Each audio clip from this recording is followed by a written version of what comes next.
Hi, Blue Jays. Happy Sunday. Well, this is my last video before I go back to work tomorrow full time. So it's been fun, and I will see some of you soon and all of you eventually. So I look forward to seeing you and doing all the fun stuff that we always do at school. So enjoy the warm weather. It's going to be glorious this week. So.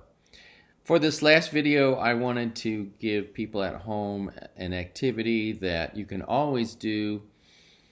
It costs costs $5 or so for the beads, $4 for, these are called chenille stems now. And you can buy those on Amazon. Of course, if Michael's is open, you can go there, or many other craft stores. And the activity is identifying, making, and extending patterns. And of course, this is critical skill to have in the study of science and math in particular, but you can also find patterns in art, in music, and in language, in writing and speaking, poetry, for example. So it's a very critical skill and lots of fun. So today we are going to use the chenille stems, and these are called pony beads here. There's lots of different names for these, but I guess for ponytails. But you want to, with your chenille stem, or whatever you're using, these are great because they're stiff and they're not expensive, and you can really line up the beads nicely. You want to make something at the end, a knot or something to keep the beads from falling off, and then simply slide them on.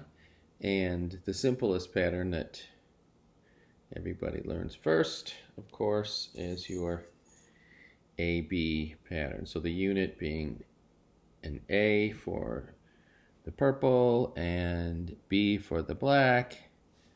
So AB, AB, etc. And tell me when I make a mistake.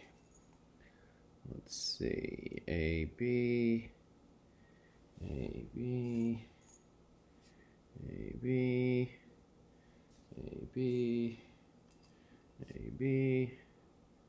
Oh, you didn't see it? What's the mistake there? Yeah, that blue should not be on there. That would be A, B, A, B, A, C. Now, we could have a pattern with all of those. And, of course, if you're a scientist, you know about complicated patterns like that. If you're studying DNA or any one of a million different things that scientists look for patterns in, they're often very complicated. But for the AB pattern, of course, that would not be correct. Simplest pattern that we start with. And, of course, there are many, many other patterns. There's a photograph I enclosed with this that attached with it that shows AB patterns, AAB patterns. So an AAB would be two A's. So purple, purple, black, purple, purple, black, and so on. Right? And then I've given you an AABB pattern, an ABC pattern, an ABCD pattern, and some mystery patterns that are not necessarily so simple to figure out. Just like in science and math, the patterns are not always so obvious. And sometimes you have to go past the individual colors and think about what kind of color it is.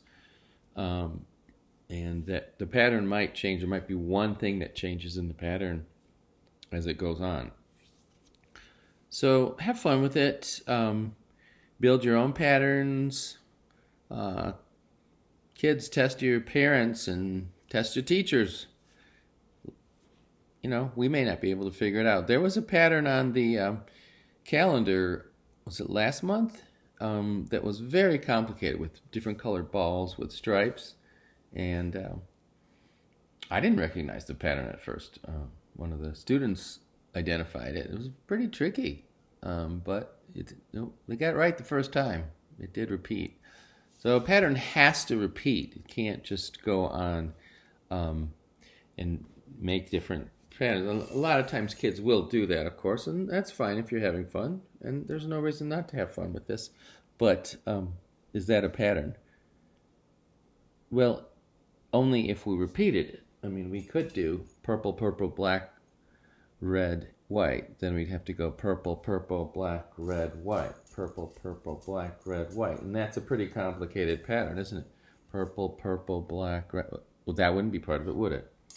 So if you're really going to make a pattern, make a complicated one, you're going to have to pay attention to it. And sometimes it's easiest to do that if you separate one unit of the pattern. We call this a unit, right? So these 5 right here, purple, purple, black, red, and white are a unit. So you'd want to repeat that unit. Purple, purple, black, red, white over here.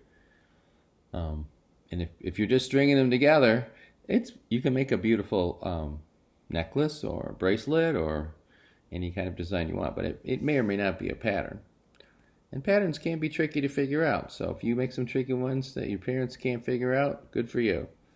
And maybe you'll trick me at school when I see you next. So until then, enjoy and have a nice time with this warm weather, and I hope to see you soon. Take care.